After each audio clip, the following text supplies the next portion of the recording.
ভালো থেকো রঙ্গনা। গল্পের পর্ব ৩। আকাশে আলো আঁধারের মিশেলে মুগ্ধ একটা রং সৃষ্টি করেছে, কারণ সময়টা ঠিক সন্ধ্যা। সন্ধ্যাবেলাটা এক একজনের কাছে এক একভাবে পরিচিত। কেউ বা সন্ধ্যাকে মন খারাপের সাথে তুলনা করে, কেউ বা বলে সন্ধ্যা হলো মুক্ত অনুভব করানোর সময়। সারাদিন ব্যস্ততা শেষে এই সন্ধ্যাবেলা মানুষকে এক আকাশ সমান বিরতি দেয়। কারো কাছে প্রেমের গদ্য হলো সন্ধ্যা, আকাশে যেন প্রেমিকার মুখ ভাসে। কিন্তু চাঁদনির কাছে সন্ধ্যা মানেই কেবল বিষণ্ণতা। এই সময়টা তাকে মনে করিয়ে দেয় সে একজন মানুষকে ভালোবেসে খুব বাজেভাবে ঠকেছে। যে মানুষটার সাথে তার ঘর করার কথা ছিল, সে মানুষটার সাথেই ঘর করছে অন্য কেউ। যে মানুষটা তাকে বিয়ে করার স্বপ্ন দেখিয়েছে, সে মানুষটাই আজ নিজেকে ঘরে অন্য সেই মানুষটাই আজ নিজের ঘরে অন্য একটা বউ নিয়ে সুখে মেতে আছে। যাকে ছাড়া চাঁদনি চলবেই না ভেবেছিল, তাকে ছাড়াই চাঁদনি বেশে বেঁচে আছে। অথচ এমনটা তো হওয়ার কথা ছিল না। চাঁদদিকে সন্ধ্যা ঘনিয়ে এসেছে। চাঁদনির বিশাল রুমটা আঁধারে ডুবে আছে, ঠিক চাঁদনির মতন। এক ফোঁটা আলো নেই। চাঁদনি বালিশের মুখ ডুবিয়ে শুয়ে আছে। অন্যান্য দিন সে এ সময়টা অফিসেই থাকে। একটা নামকরা প্রাইভেট অফিসেই উচ্চ পদে কর্মরত সে। পড়াশোনা শেষ হওয়ার পরপরই সে চাকরিতে জয়েন করে। ভালো ছাত্রী বিধায় চাকরির এই মূল্যবান বাজারে চাকরি পেতে অসুবিধা হয়নি। তাছাড়া বাবা চাচার নাম ডাকও ভূমিকা পালন করেছে বলা যায়। আজ চাঁদনি অফিস যায়নি, তার মায়ের জন্যই যেতে পারেনি বলা যায়। আজকে তাদের বাড়ি মেহমান আসবে। শাহাদাত এবং তার নতুন বধূসহ তাদের পরিবারের সবাইকে সওদাগর বাড়িতে আমন্ত্রণ জানানো হয়েছে আজ। ব্যবসায়িক একটা ভালো সম্পর্ক আছে এই দুই পরিবারের ভেতরে, সেই সুবাদেই এই আয়োজন। খুব বেশিক্ষণ চাঁদনি শুয়ে থাকা হলো না। তার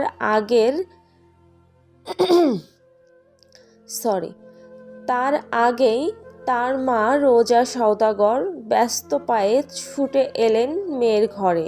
পুরো ঘর আধার দেখে খানিকটা চেঁচিয়ে বললেন, কি ব্যাপার চাঁদ, তুই ঘরের লাইট জ্বালাসনি কেন?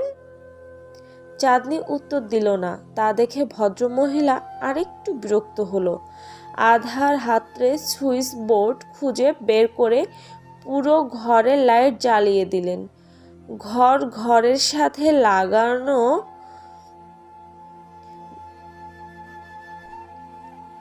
সাথে লাগোয়া বারান্দায় এমনকি বিছানার সাইডের ছোট লাইট অবধি জ্বালিয়ে দিলেন। এতক্ষণ অন্ধকারে ছিল বিধায় হঠাৎ আলোটা চাঁদনির চোখে গিয়ে বিঁধল। সে বিরক্ত কণ্ঠে বলল, মা, জ্বালাচ্ছ কেন? আমি জ্বালাচ্ছি? হ্যাঁ, আমি জ্বালাচ্ছি। তোরা আমার রক্ত মাংস চিবিয়ে খাচ্ছিস না? তোদের সংসারে পড়ে আমার জীবনটা শেষ। উফ মা, বিরক্ত করো না। মেয়ের মনের অবস্থা বুঝলেন না রোজা সওদাগর, বরং কিছুটা চেঁচিয়ে বলে উঠলেন, তোরে কে বিরক্ত করছে? বিয়ের বয়সী একটা মেয়ে এখনো বাপের ঘাড়ে বসে আছে। কেউ কিছু বলে না তাই মাথা কিনে নিয়েছিস? আমি বলি তাই আমাকে সহ্য হয় না, তাই না? চাঁদনি ফ্যাল করে তাকিয়ে রইল মায়ের দিকে। গত কয়েকটা দিন যাবৎ হাসি খুশি মেয়েটা নেতিয়ে গিয়েছে। চোখের নিচে পড়েছে কালো প্রলেপ। হাঁটুর বয়সী মেয়েটা বুঝতে পারছে তার আপা ভালো নেই, অথচ তার মা কি সুন্দর আরো ভেঙে দিল। বাবা মাগুলো মাঝে মাঝে এতটা অবুঝ হয় কেন? তারা একটু সন্তানকে সঠিক সময় বুঝলে খুব কি ক্ষতি হয়ে যেত? চাঁদনি খুব শক্তপোক্ত মেয়ে, কিন্তু তার মায়ের আচরণ তাকে ভেতর থেকে ভেঙে দিয়েছে। মুহূর্তেই তার শুকনো চৌচির হয়ে থাকা চোখগুলো অশ্রুতে টলমল করে উঠল। অথচ রোজা সওদাগর নিজের মতন কথা শুনিয়েই যাচ্ছেন, আর পড়ার টেবিলটা গোছাচ্ছেন। মায়ের এত হইচই চিৎকার চেঁচামেচির মাঝেই চাঁদনি কোমল অসহায় কণ্ঠে বলল, আমি কি তোমাদের বোঝা হয়ে গেছি আম্মু? আমাকে কি আর বয়ে বেড়ানো যাচ্ছে না? রোজা সওদাগর থেমে গেলেন, আর চোখে তাকালেন মেয়ের দিকে। মায়ের কঠিন মন বোধহয় একটু নরম হলো। সে আর চেঁচামেচি করলেন না, তবে ধীর কণ্ঠে বললেন, আমাদের তুই একটা সন্তান। আমাদের কি ইচ্ছে করে না তোকে বিয়ে দিব, তোর সংসার দেখব, তোর সুখ দেখব? বিয়ে করলেই সবাই সুখী হয় আম্মু? কই, ছোট মা তো বিয়ে করলো চাচ্চুকে, তাকে তো সুখী হতে দেখলাম না। চাঁদ, মুখ সামলে কথা বলো, বেয়াদব হয়ে যাচ্ছিস দিন দিন। চাঁদনি হাসল, কিন্তু উত্তর দিল না। রোজা সওদাগর বাইরে যেতে যেতে তাড়া দিয়ে বললেন, এই সব জামা কাপড় বদলে শাড়ি পর, মেহমান আসবে, সেখানে একটা মানানসই পোশাক দরকার। তোর বয়সী ছেলে বিয়ে করে বউ নিয়ে এসেছে, আর তুই ঘরে পড়ে পড়ে কেবল বেয়াদবি করে যা, আর কি করবি? কথা শেষ করেই রোজা সওদাগর আবার চঞ্চল পায়ে চলে গেলেন। চাঁদনি তার মায়ের যাওয়ার পানে নিঃশব্দে তাকিয়ে রইল। মুখে ফুটে আছে চরম তাচ্ছিল্যের হাসি। ভেতর থেকে অন্তর আত্মা হয়তো চিৎকার দিয়ে বলছে, আমায় একটু বুঝলে না কেন আম্মু? আমায় একটু বাঁচতে দিচ্ছ না কেন? আমার যে বাঁচতে ইচ্ছে করছে, আমায় সাহায্য করো তোমরা, আর ভেঙে দিও না। কিন্তু মেয়ের আর্তনাদ মা অবধি পৌঁছালো না। হয়তো কুড়িতে বুড়ি প্রবাদ বাক্য বিশ্বাস করা সমাজ 20 পর আর মেয়েদের মন বলতে কিছু থাকে তা ভুলে যায়। মেয়ে তখন অযত্নের এক শোপিস হয়ে ঘরের কোনায় পড়ে থাকে, যে শোপিসের কোনো দরকার নেই, অথচ বাবা মা দয়া করে পালেন।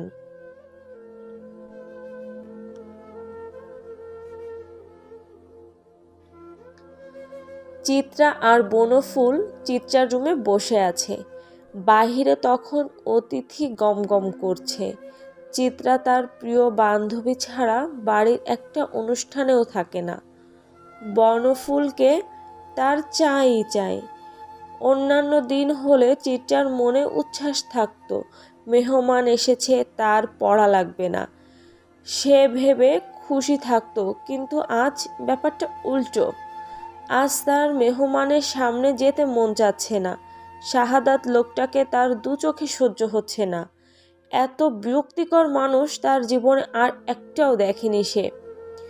অন্যদিকে বনফুল মেয়েটা আজ চঞ্চল পায়ে এধার ওধার হাঁটাহাঁটি করছে। মেয়েটা চিত্রার মতন তত চঞ্চল না, কিন্তু সহজ সরল আর বোকা বোকা ধরনের। শরীরের রংটা একটু চাপা, রোগা সোগা শরীর, কোমরটা চিকুন, কোকড়া চুল কিছুটা ভাইয়ের মতনই। কিন্তু বাহার ভাই আর বনফুলের চেহারায় কোনো মিলই নেই। এমনকি বাহার ভাইয়ের সাথে তার মায়ের চেহারারও মিল নেই।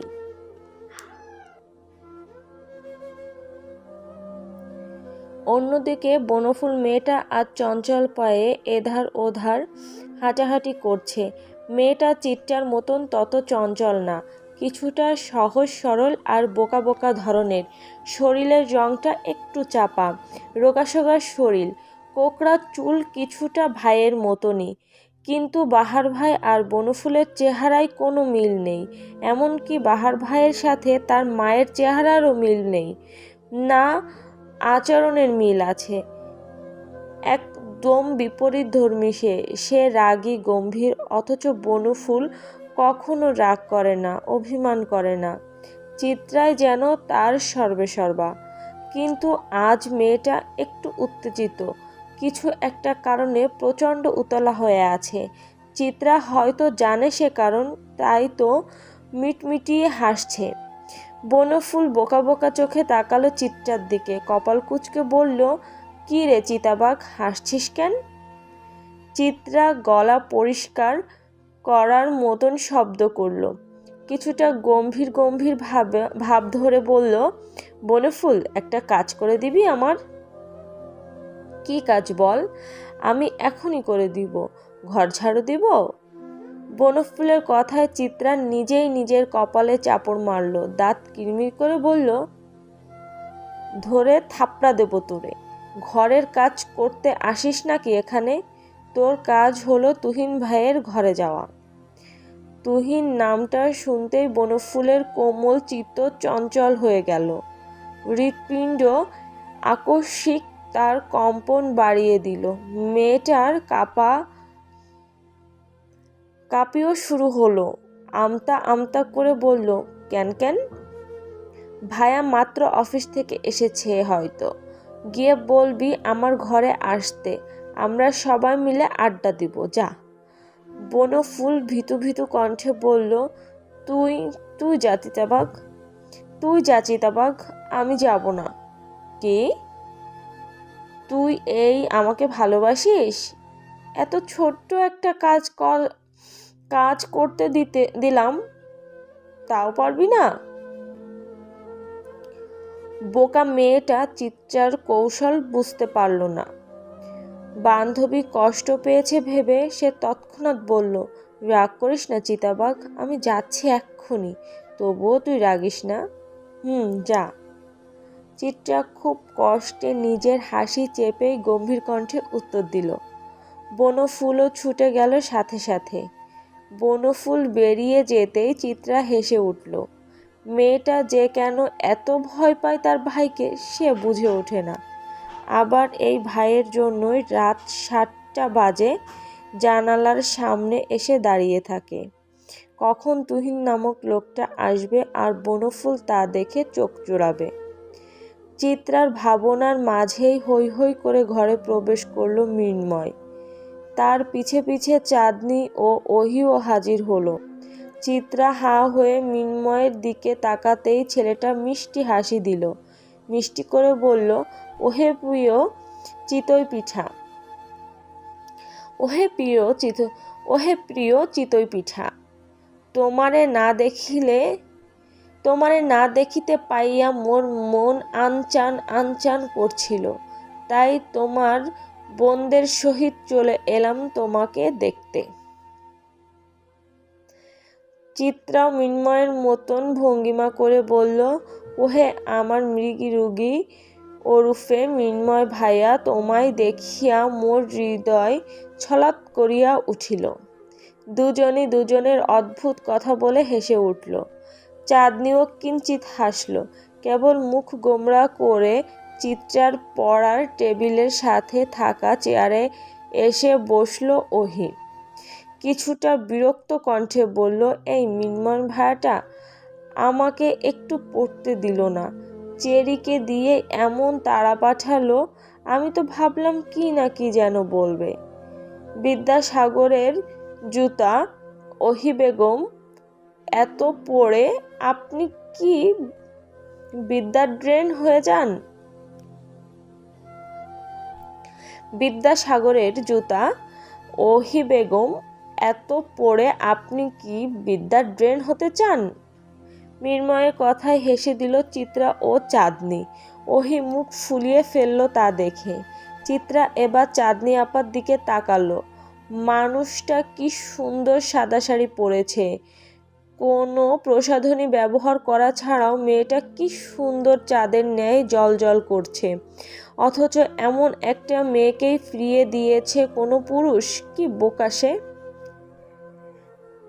তার মধ্যেই তাদের ঘরে উপস্থিত হলো শাহাদাত এবং তার নতুন বউ। রোজা সওদাগরই নিয়ে এসেছেন তাদের।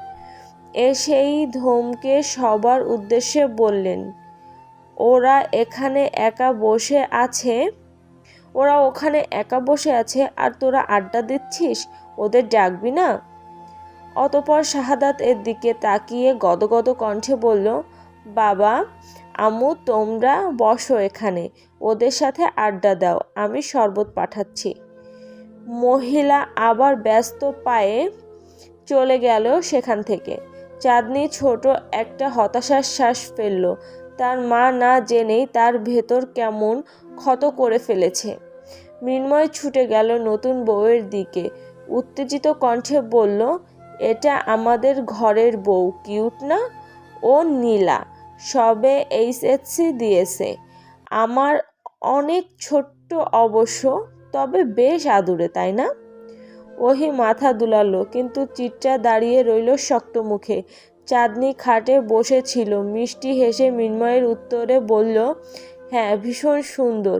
না হয় আমিও তো বলি, তোমার ভাই এমন পাগল হলো কেন? বিদেশ থেকে এসে 1 সপ্তাহেই বিয়ে করে নিল অল্প বয়সী পুতুল বউ। চাঁদনির কথায় শাহাদাত মাথা নিচু করে রাখলেও নীলা মেয়েটা সুন্দর এক হাসি উপহার দিল। মৃন্ময় মাথা চুলকাতে চুলকাতে বলল, ভাইয়ার ছোট বউ ভাল লাগে, আর আমার সিনিয়র বউ। কেমন একটা অ্যাডভেঞ্চার ভাব থাকে। তোমার কপালে বউ জুটলে তো। কথাটা বলেই চিত্রা ভেংচি কাটল। চাঁদনি সেদিকে ধ্যান না দিয়ে তাকিয়ে রইল নীলার দিকে। অল্প বয়সী একটা মেয়ে, সদ্য ফোটা পুষ্পের ন্যায়। সেজন্যই তো প্রেমিক পুরুষ পথ ভুলেছে, প্রেম ভুলেছে, সাথে ভুলেছে প্রেমিকা। চাঁদনির সাথে শাহাদাত এর যখন প্রেম শুরু হয় তখন চাঁদনিও সদ্য যুবতী। নীলার চেয়েও বোধহয় সুন্দর তার রূপ। শাহাদাত এর সাথে এক ক্লাসে পড়তো। শাহাদাত মুগ্ধ চোখে তাকিয়ে থাকতো। এরপর সেই মুগ্ধ চোখে তাকিয়ে থাকা ছেলেটার প্রেমে যে সে পড়ল।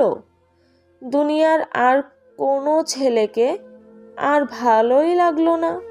অথচ সেই রূপ আজ কিছুটা চাপা পড়েছে। তাই প্রেমিকের প্রেমও হাওয়ায় মিলিয়ে গেছে। কিন্তু বয়সের এই সরল নামটা যেই প্রেমিকের জন্য পার করলো, সেই প্রেমিকই আজ বয়সের দোহাই দিয়ে ছেড়ে গেল। আহা প্রেমিক, আহা জীবন। চাঁদনির ভাবনা ভাঙল মৃন্ময় আর চিত্রার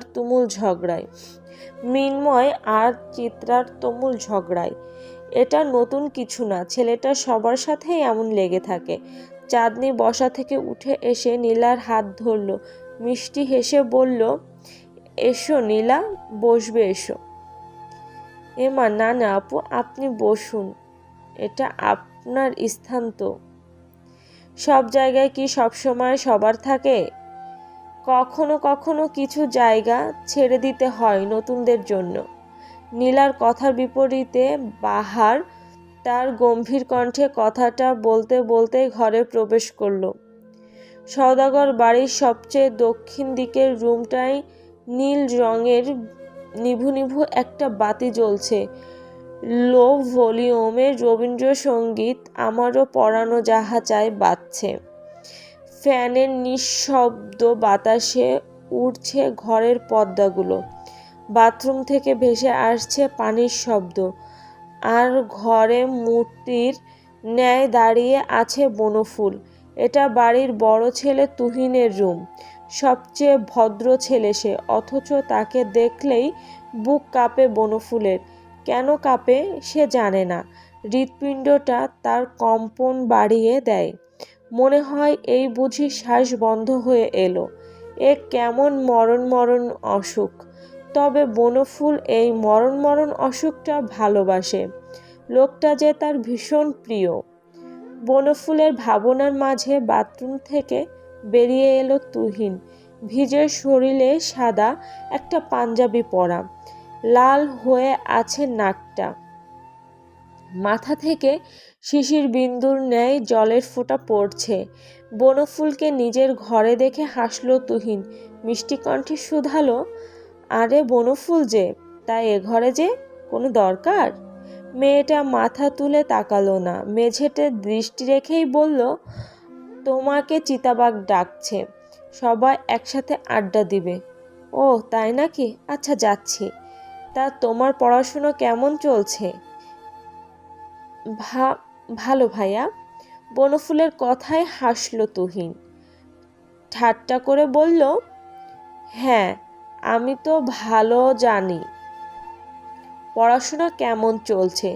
বনফুল অস্বস্তিতে আরেকটু মাথা নত করল। তা দেখে তুহিন হো হো করে হেসে উঠল। লোকটা হাসলে কত সুন্দর লাগে, কিন্তু এই মুগ্ধতা বেশিক্ষণ টিকল না। চিত্রার রুম থেকে কেমন ধমক ভেসে এলো। বনফুল আর তুহিন দুজনের দিকে তাকিয়ে দ্রুত ছুটে গেল চিত্রার রুমের দিকে। চিত্রার রুমের দরজায় গিয়ে তুহিনের চক্ষু চড়ক গাছ। চিত্রা গালে হাত দিয়ে দাঁড়িয়ে আছে, আর তার সামনে দেয়াল হিসাবে বাহার দাঁড়িয়ে আছে। চলবে। আমাদের গল্পটি যদি ভালো লেগে থাকে তাহলে অবশ্যই একটি লাইক দেবেন এবং এই গল্পের পরবর্তী পার্ট পড়ার জন্য এই চ্যানেলটিকে সাবস্ক্রাইব করে অবশ্যই পাশে থাকবেন। ধন্যবাদ।